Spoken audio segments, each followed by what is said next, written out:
The Enormous Tiny Experiment, written by Anna Tikvah. Chapter 1. 3 Messages.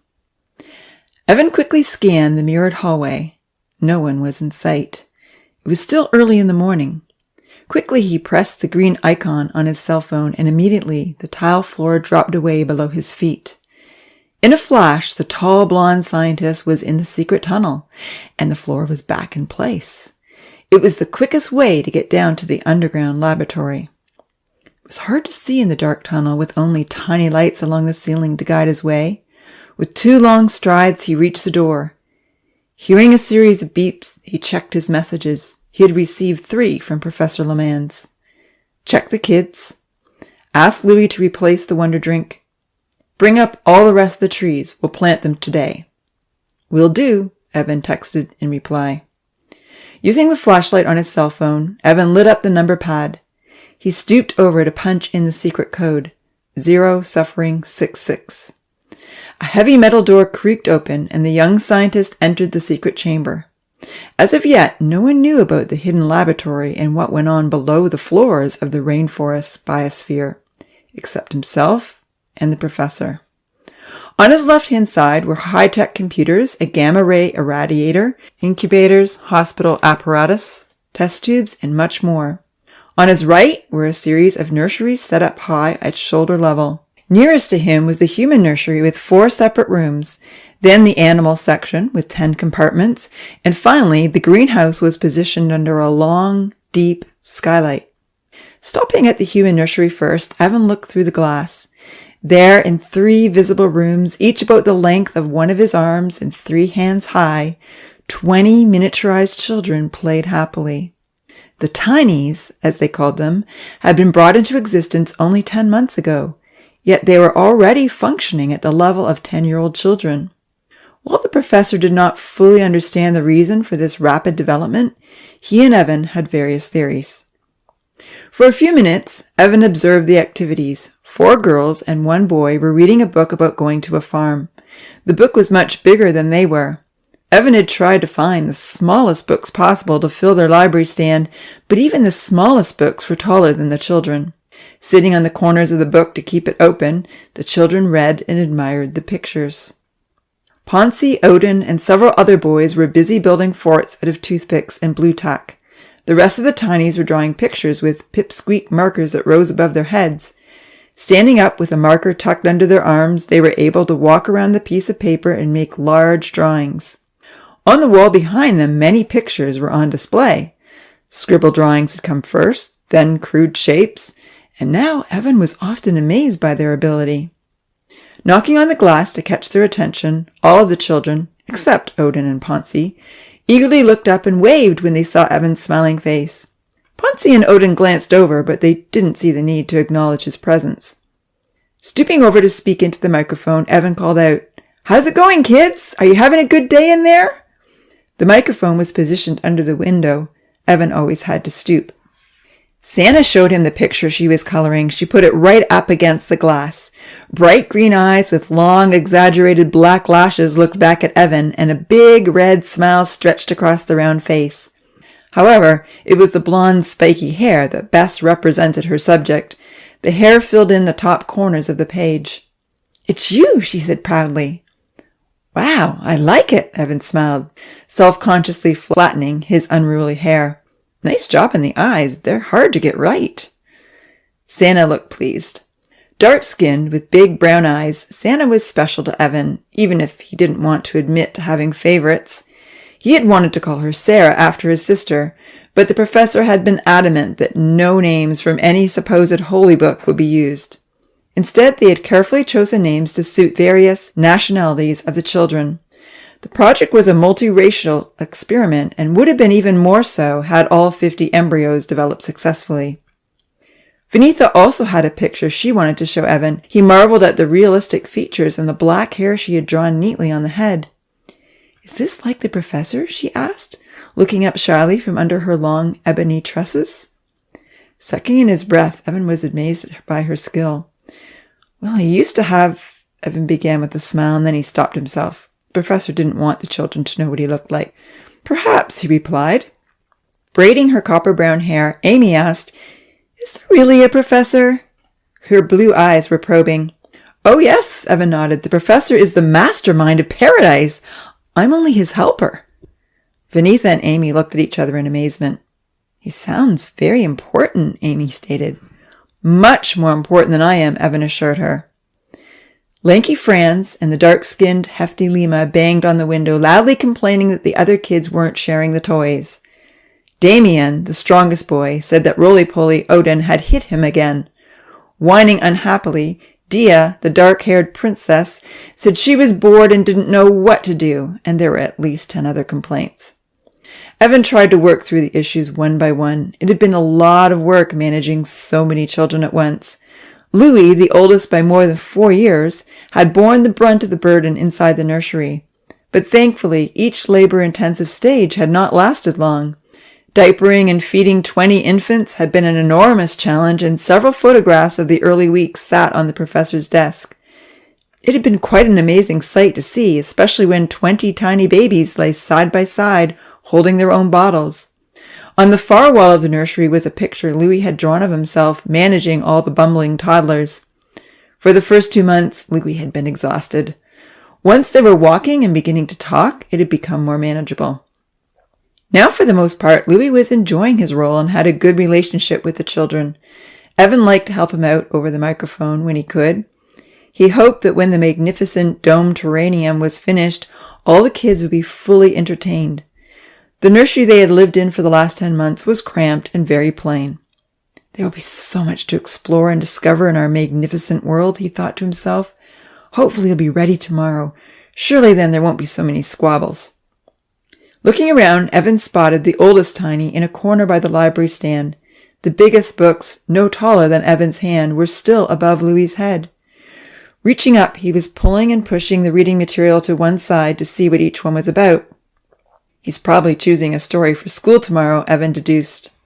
Louis was the first Tiny that Professor Lemans had created, exactly 4 years and 10 months previous. Many years of research and experimentation had taken place before the first little Tiny had been successfully born. While doing his master's degree at Greenville University in Ontario, investigating plant genetics and cell division, Professor Jacques Lemans had surprised himself when a miniature geranium experiment took root and lived. Years later, as a professor in the same Canadian university, his secret research had developed the process to create a tiny dog. However, the dog hadn't lived long. After numerous experimental failures, the professor had finally discovered that miniature mammals required a carefully calibrated oxygen content, higher than regular mammals. Once he had determined how to keep his miniaturized creation alive, the professor had used the same unpublished process on human reproductive cells that had been donated for specific research. While this process was unethical, the professor had justified his actions due to the benefits he believed his research project would provide to science and the study of human behavior. Again, it took many unsuccessful attempts before a tiny fetus had developed into a real, fully functioning baby boy, only 2 centimeters tall. Louis had been born nearly 4 years before the others in an incubator. From embryo to baby took less than a month, and the baby boy had continued to develop at this alarming rate. Now 10 centimeters tall and gray-haired, Louis was a full-grown Tiny of 58 months. Professor Lemans had been promising him a world of his own ever since he'd been old enough to communicate. With access to other human reproductive material donated with full consent to the university for unrestricted scientific research, the other Tinies had come into existence. Much research and labor had been expended on the enormous terrarium the 2 scientists were preparing for multiple Tinies to inhabit. This new world, fondly referred to as paradise, was almost ready. "Hey, Louis," Evan said, speaking into the microphone. "Have you replaced the wonder drink in the main machine?" "We just did it," Louis smiled, turning around and heading toward the window. "The children were great helpers." "What else can we do, Uncle Louis?" Nancy asked, her bright blue eyes sparkling. Sturdy and very capable, brown-haired Nancy loved to be busy. She kept the nursery well organized. "Time for school," Uncle Louis said in his gentle but firm way. "We have an important lesson today about water." Like the stuff we drink? Franz asked. Yes, Uncle Louis replied, tousling the boy's stringy brown hair. But in paradise, there will be so much water in some places that you will need to learn how to stay safe when you play in it. Play in it? Franz went wild with the thought, jumping up and down.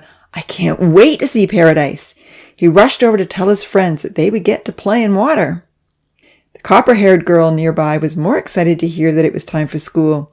Yay for school, Amy sang, clapping her hands. I love school, Uncle Louis. Uncle Louis laughed happily. He could always count on Amy's enthusiasm.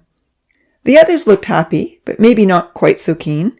Yuyan, Tina, and Vinitha had returned to read books in the far corner of the room, and many of the boys had resumed building forts. Kenzie's white, freckled face and gray eyes were peering excitedly through the glass. How long till we go into paradise? He asked Evan. We're planting a few more trees today, the tall scientist relayed through the microphone, and then all that will be left to do is to introduce the animals to their new habitat. By tomorrow, if all goes well, we'll have it ready for you. Really? Tomorrow? Kenzie asked. Just one more sleep? When Evan nodded his head, Kenzie went running to share his good news with the other children.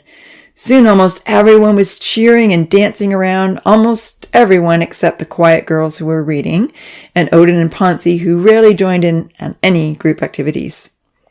Waving goodbye to the children, Evan passed by the bird and animal nursery, quickly looking through the glass panes to see that everything looked okay.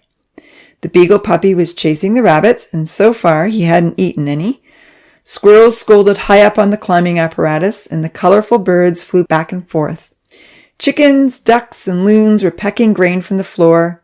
The deer, sheep, and cow were guzzling breakfast from the rubber teats on the formula machine. We've got to get paradise in working order by tomorrow, Evan encouraged himself. Tomorrow was the last day of their summer vacation. Since the beginning of May, Evan and the professor had been working overtime to have things operational before classes resumed. To fulfill the professor's third request, Evan moved on to the small greenhouse nursery, where they had been developing miniature plants for the last 3 years. While the undisclosed lab and nurseries were located below ground level, the greenhouse was positioned under a 15-meter skylight. Above, on the main floor of the glass rainforest biome, the skylight was part of a decorative rectangular glass prism, surrounded on all sides with cascading plants. No one knew of its special purpose below. The whole project had to remain well concealed. Professor Lemans was very concerned that if anything leaked out to the media, it would be shut down before he had opportunity to set it all in motion. He was well aware of the protests that might arise if word got out that he was developing tiny humans who aged incredibly fast and would be kept in captivity. Yet captivity was vital, since the tinies required a higher concentration of oxygen than regular humans. He knew full well the tinies wouldn't survive more than an hour in the Earth's regular atmosphere. Professor Lemans was confident that one day scientists would come from all over the world to study human behavior in his newly perfect world. He was fully convinced that a world with no calamities, no unfair suffering or restrictions would result in the happiest human life possible. Humans, he often told Evan, will thrive in a beautiful, safe environment unencumbered by any authoritarian rules. Donning protective gloves and a mask, Evan collected the 300 tiny trees they had produced using Professor Lemans' genetic engineering process. He walked into the elevator and pressed the arrow to head up.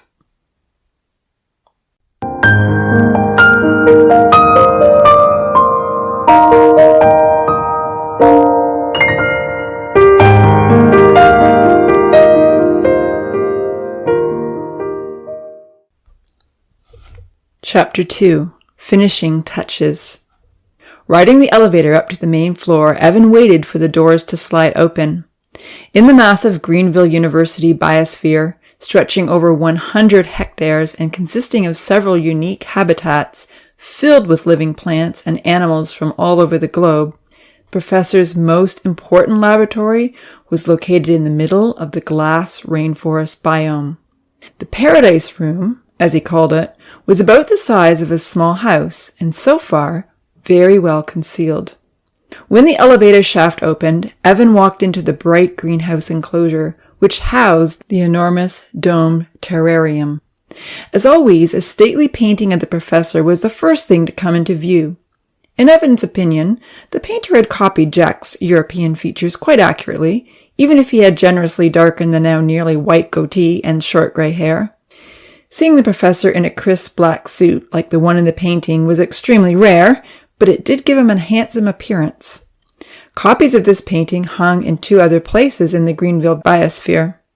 Everyone knew that without Jacques Lemans' foresight and generous donations toward the inception of the university biosphere, it may never have been built.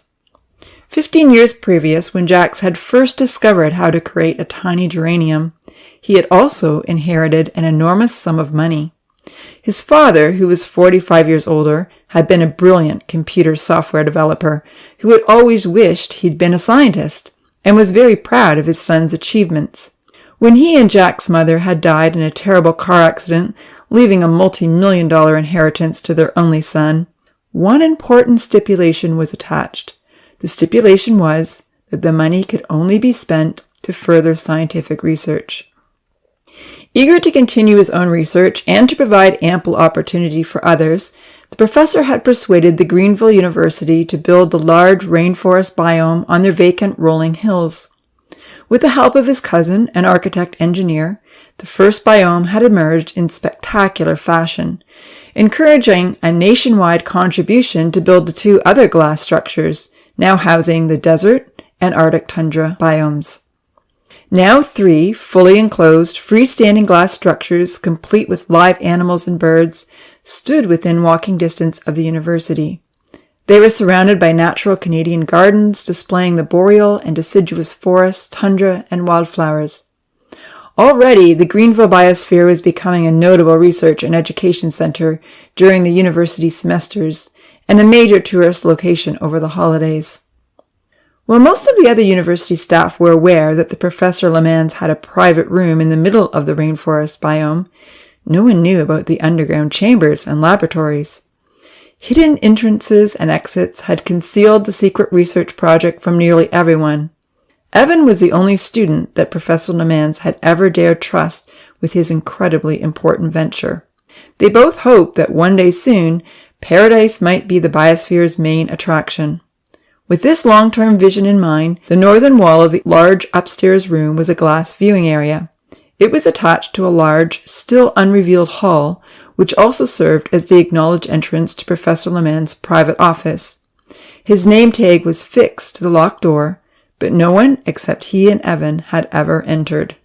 It had all been purposely designed for the day when the whole world would be invited to view the one and only miniature paradise. "Here are the trees, sir," Evan said, bringing the tray over. Pulling on a new pair of disposable latex gloves and donning a mask, Professor Lemans prepared for the last planting in paradise. It was crucial that they didn't contaminate the new world with any virus or unwanted bacteria. He picked up tweezers and a soft brush from his desk. "Thank you," he said excitedly. "Let's get them in." A button on the wall lowered the size of the curved glass dome. About 50 meters in circumference, it took the professor 60 casual strides to walk all the way around the circular terrarium. Inside, the professor had created a lake that stretched fully across the south end, complete with a wave simulator monitored from the lab computer. They had already stocked the lake with miniature fish of the best eating variety, perch, bass, trout, and freshwater salmon. A 35-centimeter wide strip of fine white sand lay all along the vast shoreline. "Can't wait to see the tinies build boats," Professor Lemans chuckled as he pressed the trigger on his lift pod to get inside the dome. "It's going to be so fun watching them enjoy our world," Evan agreed. The dome terrarium had been especially prepared with privacy window film all around the sides, while the overhead glass was transparent. Standing outside the terrarium, looking in, the glass was perfectly clear from every direction. Standing inside the terrarium, the sun, moon, and stars were perfectly visible above day and night, since the dome was situated within the greenhouse glass of the biome. However, around the sides the glass was tinted. The tinies would be unable to see anyone watching them, unless, and very unlikely, someone was able to climb 12 meters up the greenhouse structure and look in from the roof. Drones had been banned in the vicinity. Believing strongly that one day everyone would be interested in studying his new creation, Professor Lemans had used the privacy window film to ensure the tinies could be observed without their knowledge. He wanted an accurate assessment of their day-to-day life. Tiptoeing carefully inside, trying to stand only on the sandy beach and avoid crushing Evan's newly constructed wooden schoolhouse, the professor reached toward the hills. He was planting the rest of the trees on the west side of the dome. The lovely forested hills would cleanse the air and provide an enjoyable habitat. Evan leaned over the lowered glass wall of the dome with his long arm outstretched and handed the professor 3 more eucalyptus. Little trees were about the size of his index finger. "These are doing well," he said. "It's amazing how quickly everything matures." "It is," Professor Lemans smiled, carefully tamping the eucalyptus trees into the rich soil. "I do believe it's the pent-up energy." Evan agreed. He and the professor favored the theory that the miniaturized cells of the tinies, pre-programmed to produce something 30 to 40 times larger, directed their restricted energy into an accelerated maturity. The professor interspersed the eucalyptus among the blue spruce and pines. The professor hadn't produced every species of tree for the hills, just a few which would remain green all year long. He had been much more liberal in the orchard. An abundant variety of fruit trees from all over the world were already well established in the farmland. While he was planting the trees, Evan told the professor about the children's portraits and the conversation he'd had with 3 of the girls. "They're very curious about you," Evan explained. "That's just fine," the professor replied, planting another eucalyptus. "But we need to remain detached. This is first and foremost a research project. You know how close I've become to Louis." Evan nodded. He knew the plan was for the project to operate under the auspices of naturalistic observational research, but he yearned to stay involved. "Louis has become like your son," he agreed. "And I don't want that to happen with these new tinies. I will need to stay close to Louis and communicate with him, but the others need to stay independent from me and you from this point on. We can't let our involvement tarnish our research. And anyhow, I do believe they will all function better without any higher power intimidating them, or making rules, or governing in any way." "I know," Evan smiled, having heard this speech numerous times. "You want the tinies to function with Louis as their loving relative and live in total happiness." "Exactly. It's regrettable we didn't end up with an Aunt Loretta. Maybe a few other older tinies who could help Louis out." Shaking his head sadly, he added, "If only I hadn't lost so many early on." Evan knew all about the early failures. It was remarkable that they had now had 21 healthy, normal tinies. "The kids do like calling him Uncle Louis," he chuckled. "Gives them a sense of a special relationship." "That's right," the professor agreed. "They have Uncle Louis, so we need to stand back and remain objective." "We're not going to feel any emotion?" Evan queried, knowing how attached he felt already. The professor looked up from his work and smiled ruefully. "Our goal is to remain detached and objective," he reiterated. "I'm not saying it'll be easy." Evan nodded and handed him a few more eucalyptus. Changing the subject, he said, "If I were a tiny, I'd build my house on this hill." Pointing to the hill closest to him, Evan noted, "From here there is a fantastic view of the lake, even though it's surrounded by forest." "It is a great spot," the professor agreed. Scratching a small hole in the fertile, sterilized soil, he popped in another tree. "Maybe Louis will claim it." "I hope he does set up here," Evan stated with a chuckle, "especially since the control cave is directly underneath." Pausing to reflect where the next tree should go, Professor Lemans added, "I love the way the rain has already carved small gullies on the hills." "Did you see the waterfall yesterday?" Evan asked. An automatic sprinkler system, coined the Rainmaker, extended in a metal arch and ran flush against the dome ceiling. Tiny holes mimicked rainfall and generally watered the terrarium every night between 2 and 4 a.m. Evan had chosen a large granite rock to make the tallest hill, and just yesterday, after manually turning on the Rainmaker, he had noticed a waterfall streaming over the rock ledge and running through the lowlands. "Really? A waterfall?" the professor replied. "That would be beautiful." A moment later, he said, "However, I guess it'll never be seen unless we occasionally turn on the rain during the day." "True," Evan agreed. "Maybe the odd rainy day will be a welcome novelty for them." Sunshine is much nicer," the professor replied, not fond of rainy days. Gesturing toward a hill without trees near the North Forest, the professor said, I've decided to leave that hill bare. If the tinies ever build something with wheels, it is steep enough to have some fun. It even has a good bump in just the right spot. Mountain biking, you've thought of everything, Evan exclaimed with admiration, handing the professor another 5 trees. I hope so.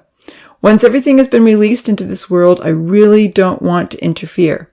Aside from sending in daily supplies, and keeping them safe, of course, I want them to learn to be resourceful and independent. Holding out another 3 trees, Evan asked, "Where would you build your house, Professor?" Professor Lemans didn't hesitate. "Probably down by the orchard and gardens. Then I could keep on experimenting." Evan laughed. "That would be perfect for you." Glancing over to the east side of the dome, Evan admired the lush green rolling lowlands. He knew they would be excellent for farming. He and the professor had layered the soil with fine gravel and limestone for drainage, then well-rotted compost and a heavy layer of the best triple mix soil they could buy. Already the little fruit orchards were taking root and growing strong along the newly formed but usually dry riverbed. The mining area lay in the northeast. Round, grassy, and unforested, it was a large hill full of quartz, fine gravel, sand, piles of pebbles, and many, many flat building rocks. Far down, buried in those layers, was a lovely crystal suncatcher and some precious gems. They hoped the tinies would, in time, find these treasures and use them in their own creative ways. In the building between the mining hill and the steep bare hill with a bump, the professor had built the supply store. It was well stocked with useful items like building boards, wooden doweling, toothpicks, brass tacks, wire, and basic grocery supplies. The store even had a usable kitchen for food preparation, attached as it was to electricity and water below. Evan was proud of the non-polluting electric train he had set up that came in through a tunnel in the north end and delivered supplies directly to the store.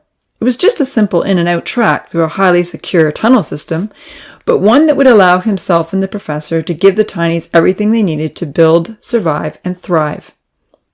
"Trees are in," Professor Lemans exclaimed happily, standing up and wiping his hands together. He stepped back one careful step on the shoreline to look at the forest.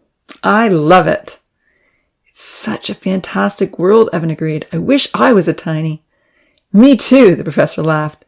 Stepping into the lift pod, he raised himself up and out of the large terrarium. "So let's get it all in working order," Professor Lemans directed hastily as he swung down. "Today we will release the birds and animals and ensure everything is functioning well."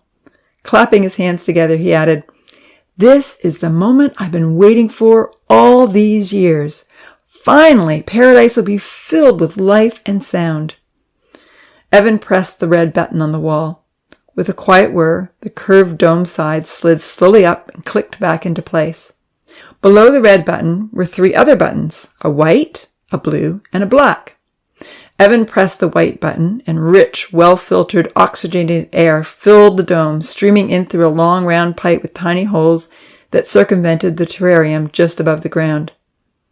To settle in the new plantings, Evan also pressed the blue button to activate the rainmaker. From the north side of the dome, the curved metal tubes skimmed along the arched ceiling of the dome, slowly and gently raining on the world below. It was a perfect rain. Not too hard, not too light, just sufficient to water the hills and the valleys and keep everything lush and green. "I want to see this waterfall," the professor exclaimed happily, walking over to stand beside Evan. "Stopwatch is set," Evan smiled, tapping his phone and holding it in view.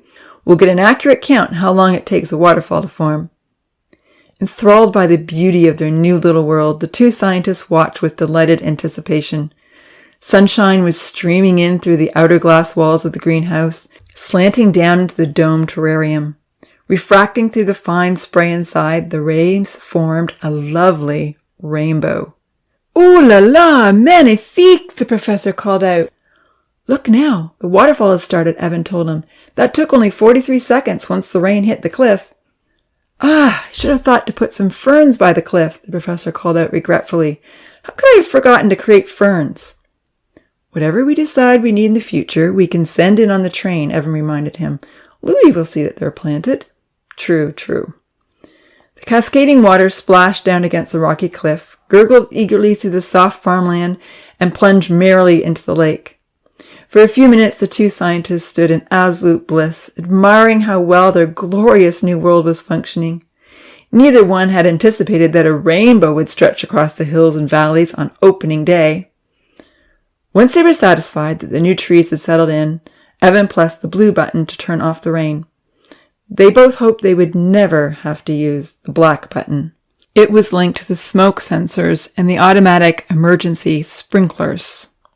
While the scientists waited 2 hours for the atmospheric conditions to regulate, they carefully monitored the computer programs to ensure that everything was in working order. And it was. When the jingle on his phone signaled time was up, Professor Lemans smiled at Evan triumphantly. "Let's do this," he said. Accessing the Dome app on his phone, the professor found the animal nursery settings, scrolled to the door, and toggled the open-close switch. A distant whir sounded. He did the same for the tunnel entrance, and they both watched excitedly as the tunnel doors opened up inside the large terrarium. "Take pictures, Evan," he called out. "This is a day to remember. One day we'll be telling the whole world about our tiny experiment." Evan had his phone ready as the first rainbow lorikeets arrived, soaring up through the tunnel and then circling around inside the dome. When the colorful birds landed in the pine trees at the top of the highest hill, Evan took even more pictures. Bright little eastern bluebirds with their rosy red breasts were next, then northern cardinals and common loons, all the professor's favorites. A brown cow and 2 black-faced sheep ran in, mooing and baaing loudly as they kicked up their heels and danced all over the rolling pasture land. 2 puppies playfully chased after the frisky red squirrels. A few ducks waddled in, while 30 chickens ran past. Next, a tentative striped orange cat crept in cautiously, followed by leaping rabbits and 2 shy deer.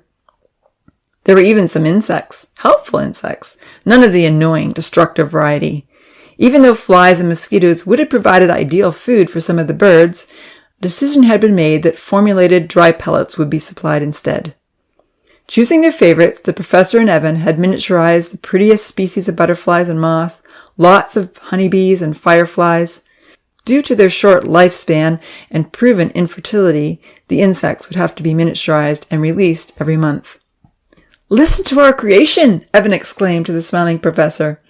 From the hidden microphone located under the school roof, songbird music was ringing through the speakers they had set up in the Paradise Room.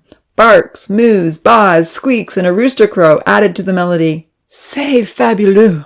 This is fabulous!" the professor sighed happily. "Our perfect world has come to life. We've done it!" Our perfect world, Evan considered with a triumphant smile. Yet he had just the smallest twinge of conscience.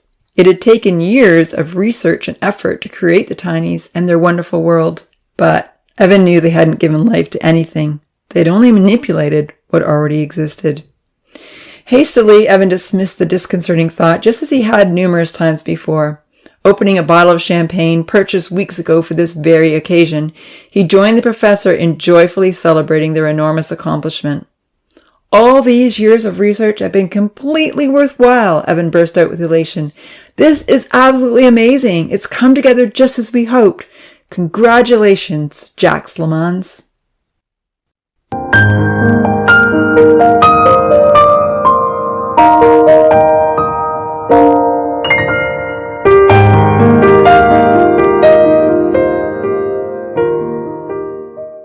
Chapter 3. Come What May.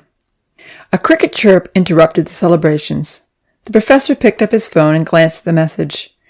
"Rachel needs my advice," he relayed to Evan. "The iguanas have been fighting again." With a shrug, Evan nodded. Professor Jacques Lemans oversaw everything that happened in the rainforest biome. "I'll tidy up," he offered. Clapping his assistant on the back, the professor took one more sip of champagne. "I'll be back in half an hour," he assured him. "Enjoy watching the animals discover paradise. We need to finish our celebration." Rushing into the elevator passageway, the professor didn't take a ride down into his underground laboratory, but instead darted left to go through a second set of sliding doors, which opened up into a long corridor. This corridor took him through the train loading and supply area, and then into the locked viewing hall, which had been built for the occasion when paradise would become a public exhibit in the rainforest biome. At the end, another locked door opened up into the mirrored hall, right near the reptile cafe. Rachel Khalid was standing outside the door. With a twinkle in her pretty blue eyes, she observed the professor's disheveled appearance. "I'm so curious about what you do in there," she confessed. You will be one of the first to know all about it, Jax promised the lovely dark-haired woman. Rachel Khalid was the head veterinarian at the Greenville Biosphere. She and her husband had immigrated from Israel and been supportive of almost everything the professor had ever suggested should happen in the biosphere. Often he wondered what they would think of the Paradise Project. He desperately hoped they would both be on his side. You always say I'll be the first to know, she teased, but you've been saying that for the last 4 years. When will I know, Jax?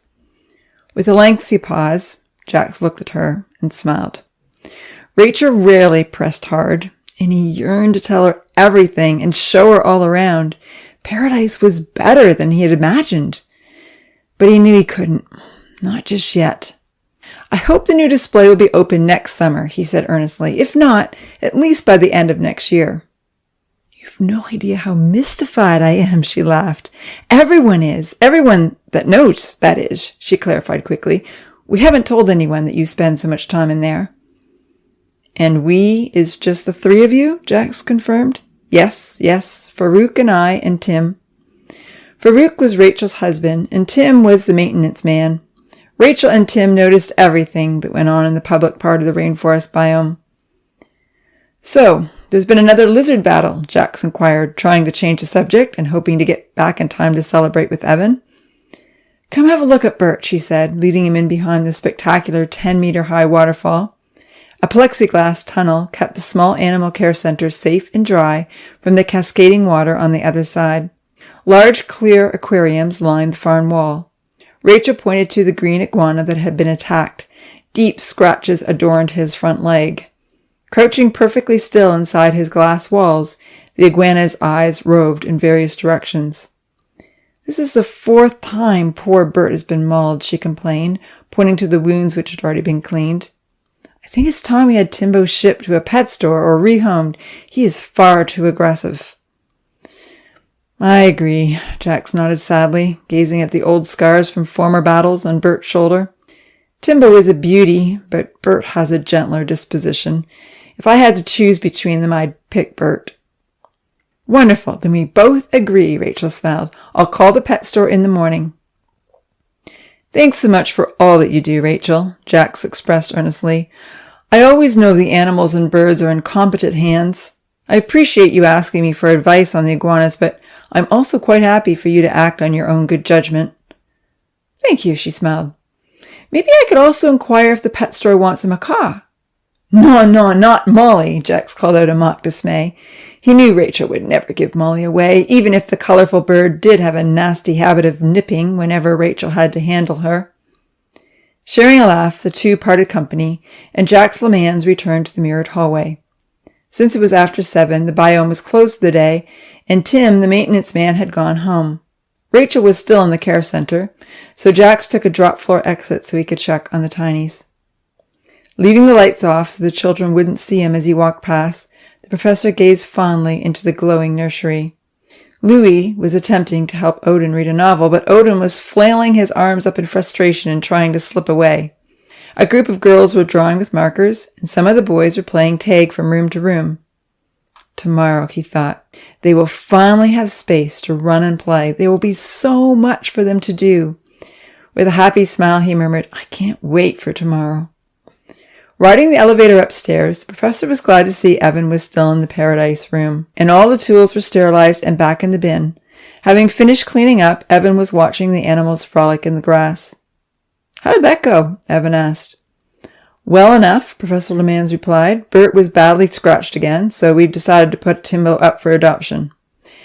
They discussed Timbo's past misdeeds and agreed he had to go, even though he was undeniably the biggest and best specimen of his kind, and fondly named by the maintenance man. Rachel asked again when Paradise will be open to the public, the professor relayed. I do wish she could have been in on this from the beginning. Rachel would have a lot to offer, Evan agreed. She's a mom. She has keen insights. The girls especially would benefit from a female mentor. He waggled his blonde eyebrows. But then she'd be an accomplice.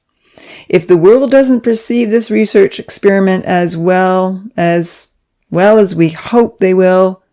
With a deep sigh, the professor nodded. Yes, Best to keep her in the dark until we're ready to reveal the happiest place on earth to everyone. Surely the benefits of this research will outweigh a few questionable ethics." "And if they don't?" Evan smiled.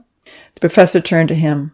"As I've said many times, I sincerely hope this experiment won't cause you any disadvantage, Evan," he implored. "You know I will take all the blame, whatever it is. Regardless of whether or not they take away my research capabilities or imprison me, or call you a mad scientist," Evan grinned. "Ça alors, whatever they do to me, this project has been the restoration of real joy in my life. If everything is perceived in a negative light, which I certainly hope it will not, I trust that my relationship and care for the tinies will be seen as an integral part of their survival. I know many teams will be sent in to manage their lives and oversee everything that goes on. Sure hope no one sues us." "It is a possibility," Professor Lemans admitted thoughtfully, "but if everyone falls in love with the tinies, they may not. The world may donate to our cause instead." Reaching out to clap Evan on the shoulder, the professor assured him, "Whatever they do, I will cover for you the best that I can, I promise. And I will never regret my part in this. Many scientists have been misunderstood and blacklisted as a result of their investigations and discoveries. The world doesn't always understand, initially. Think of how they treated Galileo, and Marcello Malpighi, or Gerhard Domaka. Or the physician who discovered that hand-washing was the key to preventing disease," Evan added. "Ah, yes, Ignaz Semmelweis," he agreed. "Good example. So I may pay heavily for my opportunity to advance scientific knowledge, but I'd rather pay and contribute something significant than live my life as a free man, never exploring the insights and opportunities that have come my way. After all, the end justifies the means." Evan looked up. The professor often made reference to the end justifying the means, and Evan wasn't entirely sure it was right. Did the end always justify the means? Gazing wistfully at the two puppies dashing around the orchard, Evan asked, "Do you sometimes wish we could just keep this a secret forever?" "For longer, yes," the professor nodded. "But since we've come to realize how fast the tinies age, we must share this experiment while they are still in their prime. No one will be enamored by a world full of aging, dying creatures." "So true," Evan agreed, watching the beagle pup playfully approach the orange-striped cat and quickly jump back with a scratch to his nose. He chuckled, and then with a nod, he reiterated the professor's concerns. "We must share paradise with the world in a year or two, or we will have no hope of a positive response." Turning to look at the professor steadfastly, Evan said, "I want you to know that whatever happens to us as a result of this, I will always be thankful to have taken part in the most exciting, creative, phenomenal research project that I could ever imagine. This," he affirmed, gesturing towards the dome, "has fulfilled every aspiration I ever had to be a scientist." "And without you, I would have failed to accomplish my dream," the professor smiled, picking up his half-empty glass of champagne. He presented a toast. "To you, to us, to successful miniaturization, to a family of tinies, and to an opportunity to show the world that true happiness can be found in a kinder and safer environment."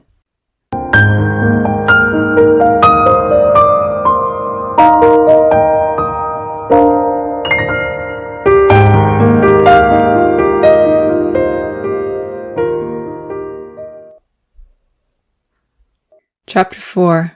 Getting Ready.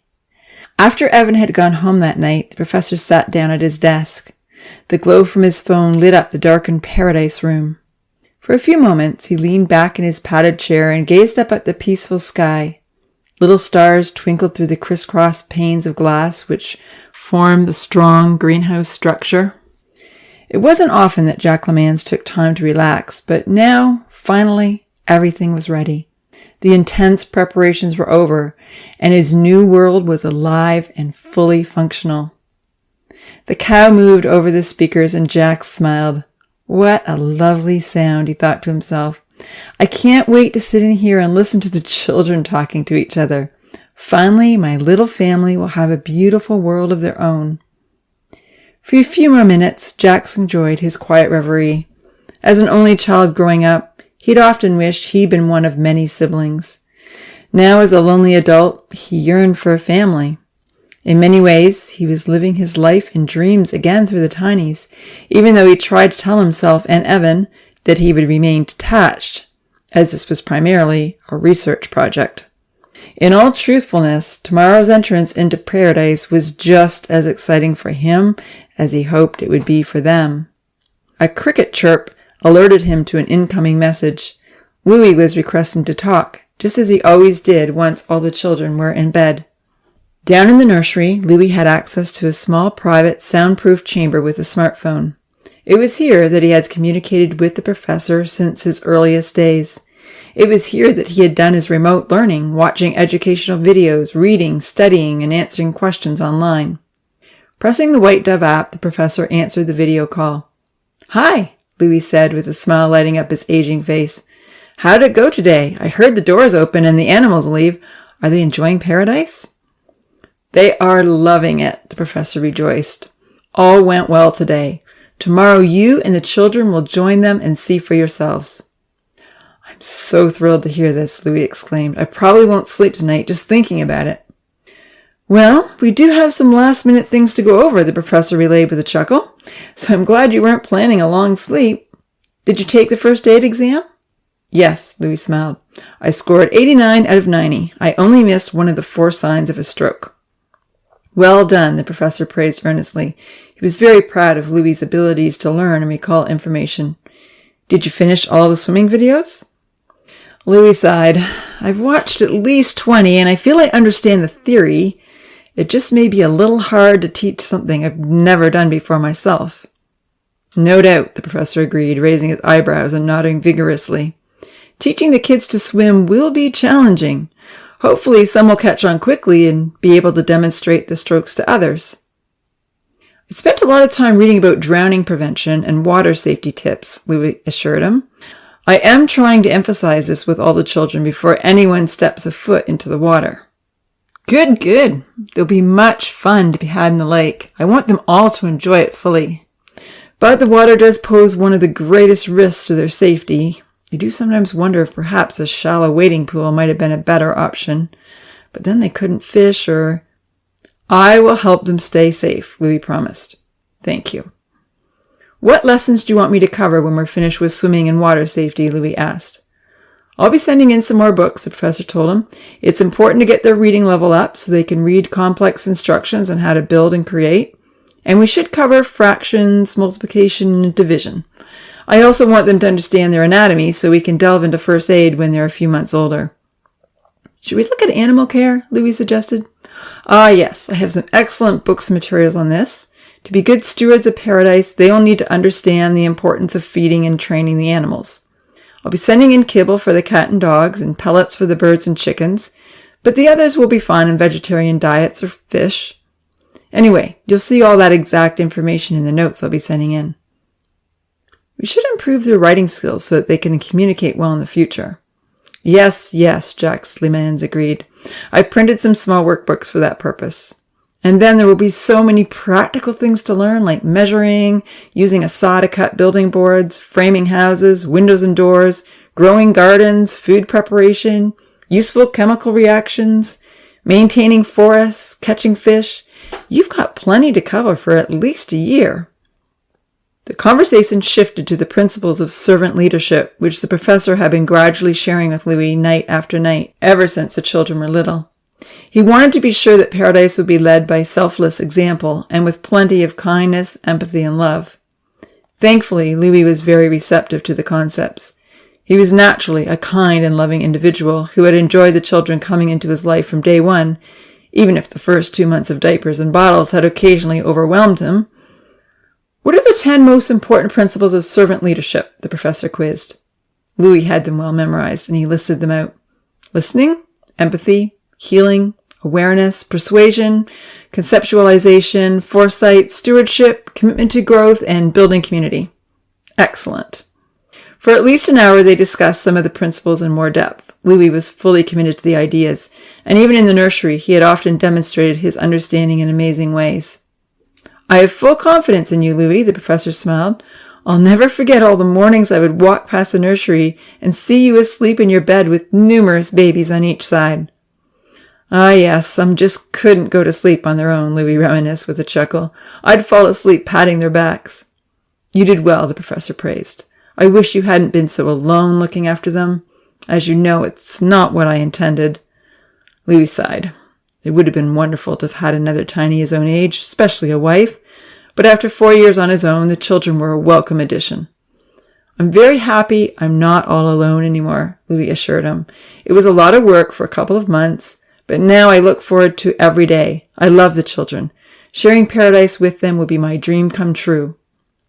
"Tomorrow, then," the professor promised earnestly. "As soon as you've all had breakfast, I'll open the doors and you can walk in." "Tomorrow," Louis reiterated. "Tomorrow will be the day."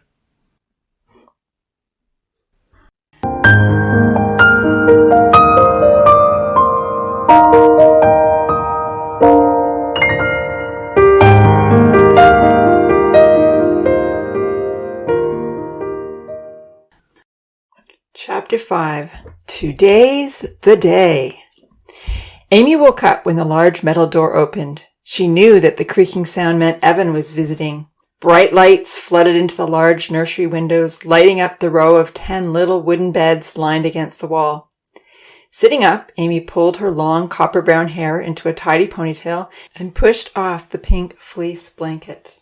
"Today's the day," she called out, her bright blue eyes sparkling with elation. Hopping out of bed, she danced around the room that she shared with the 9 other tiny girls. "We're going to the new world today," she sang. Santa and Georgia were instantly awake. "Hooray!" they cried out, jumping out of bed. "Today is the day." "I want to see the water," Santa sang, clapping her hands and kicking her brown feet from side to side, "and flowers." "And all the things that Uncle Louis drew for us," tall blonde Georgia added, running over to dance with Amy around the room. "It's going to be our home forever," Amy sang happily. "I hope there will still be a Wonder Drink station," Dia moaned, rolling over in bed. Dia was the smallest girl. She looked just like the Indian princess in the book that Uncle Louis had read to them. "We will grow our own food," Amy reminded her, "or make something to trade for food from the store."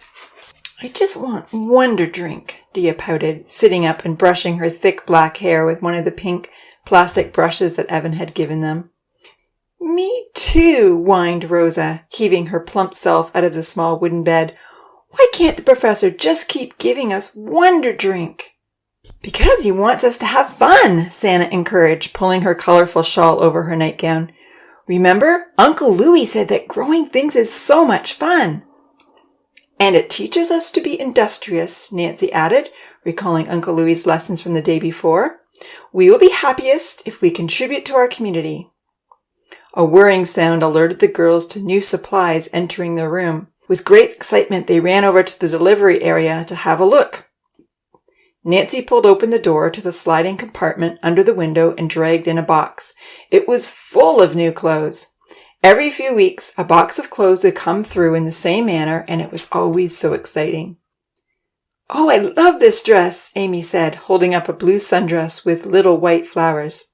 Wispy gauze strips hung from the shoulder straps. The girls called them ribbons. Santa pulled out a very small sparkly pink top and shorts with lace and sequins. "This is for Dia," she said immediately, tossing it over to her. There was always one extra small item that would only fit Dia. Seeing the sparkles and sequins, Dia's eyes lit up eagerly. She put on the new clothes. Then she waltzed over to view herself in the glass reflection of the window. She considered carefully. "This top could be just a little tighter, but it will do." Lily looked over at Dia enviously and wrinkled her freckled nose. "I don't know why you get all the small clothes. I'm not that much bigger, you know." "If it has sparkles, then it's mine," Dia proclaimed, looking at herself sideways. Tossing her straight brown hair back proudly, Lily picked up a sundress that Georgia had decided was too small. It hung loosely, but she liked the orange flowers that were embroidered on the hem. "I wonder why all the clothes have a little capital F and P on them," Amy remarked, very pleased that the pretty blue dress fit. No one understood the FP label, having never heard of brand names, but they all briefly examined the decal on their own items. "This is for me," Santa laughed, having reached the bottom of the pile. She held up a bright turquoise dress and slipped it on. Ooh, I can move in this, she laughed, dancing all around. And there aren't so many ribbons. I don't like ribbons. I just love color. Almost everyone had found something they liked to wear except one. Nothing fits me, Rosa complained, unable to put on even the loosest dress. Everyone looked at Rosa. She was much rounder than the others. Finally, in a tentative voice, Santa said, "You can have my shawl if you want. It's big on me." Amy looked up in surprise. She knew that Santa loved her multicolored shawl. "Okay," Rosa said, tossing back her shiny blonde curls. "I'll try it on." The shawl was unrestrictive. Rosa was pleased to revamp her wardrobe with the colorful shawl, but forgot to say thank you. And she didn't seem to appreciate how hard it had been for Santa to give up her favorite accessory. When Rosa turned her back, Amy reached out to give sad Santa a quick hug. "That was really nice of you," she said quietly. Santa sighed and hugged Amy back. Hugs were special among the tinies, and not everyone gave them so freely. "Thank you," she said. Yu Yan stood by the glass window with Tina and Vinitha, admiring her new clothes in the dim reflection.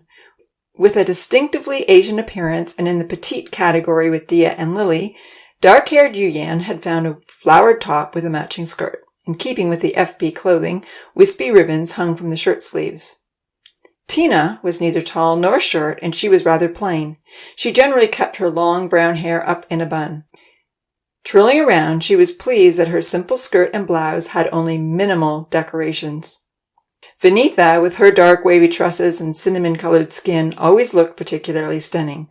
She was trying on a new purple top. Yu Yan lifted the large book they had been reading in the nursery the night before and asked Vinitha to help her carry it back to the library. "Of course," Vinitha said sweetly, doing up the ribbons. She had one last look at her window reflection, gave herself a pleased smile, and ran over to help Yu Yan. "I'll help too," Tina volunteered, taking another corner. "I wonder if there will be books in paradise."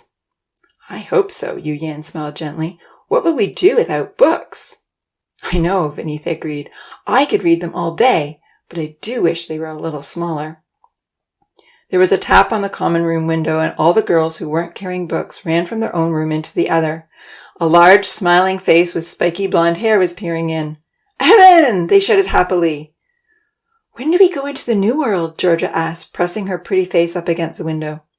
Stooping over to speak into the microphone, Evan answered, "Breakfast first, and then the doors will open. Get your wonder drink, everyone, and pack up your stuff. If you put it inside the delivery area in your rooms, I'll make sure your things get to you in paradise."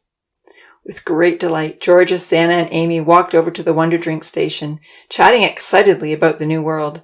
They could hardly wait to see it.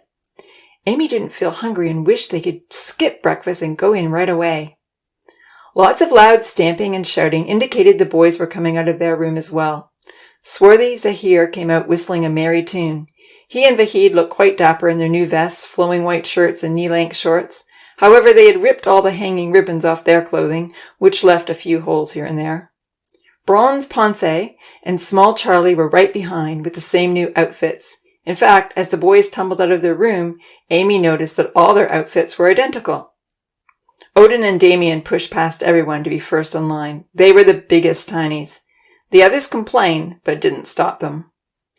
The Wonder Drink station had 2 nozzles within easy reach. Each child had their own big cup and had written their name on it.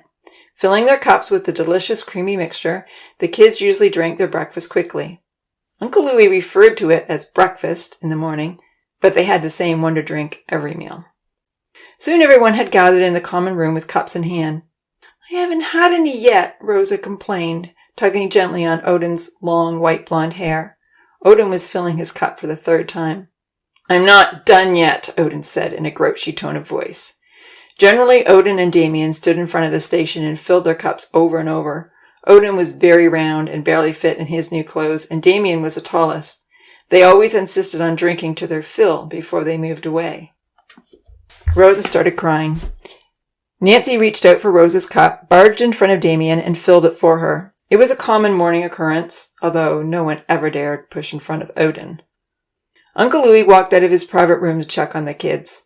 "Oh, you have a new outfit too," Amy exclaimed. Rubbing down his vest, Uncle Louis looked pleased. "Yes, we're all heading to paradise in style," he laughed. Just like the boys, Uncle Louis had a flowing white shirt, fancy brown vest, and knee-length fringed pants. "Make sure you drink enough for breakfast," he told them all. "We have a busy morning ahead of us." Once she had taken a couple sips of wonder drink, Amy washed her cup in the sink that was built into the common room wall and left it to dry on the counter. With great delight, she ran to the girls' room to pack her pillow, blanket, and clothes into her little bed. "Why are you sad?" Amy asked. "We're going to miss the nursery," Rosa lamented. "It's cozy here." "We'll have cozy places in paradise," Amy assured her. Yu-Yan nodded. "And there'll be so much more to do in paradise," she told her friend. "But we've been here all our lives. This is our home," Rosa wailed. Amy looked around the plain nursery. It had been cozy and was filled with lots of good memories, but she was confident paradise would be even better. "I'll help you pack your stuff," she said. Picking up Rosa's blanket, she folded it neatly. Yu-Yan gathered Rosa's brush and nightgown off the floor and tucked them into her bed. "Come on, Rosa," she encouraged. "It won't be so cozy here when everyone else has gone." Reluctantly, Rosa stood up. Amy and Yu-Yan dragged Rosa's bed over to the delivery area, just as Evan had said. Then they ran back and gathered their own belongings together. Overjoyed that the big day had finally come, Amy ran into the common room. She couldn't restrain the melody filling her heart. "I love today," she sang, twirling around in a new blue dress, enjoying the way the ribbons floated past her arms. "We're going away to play all day in the brand new world."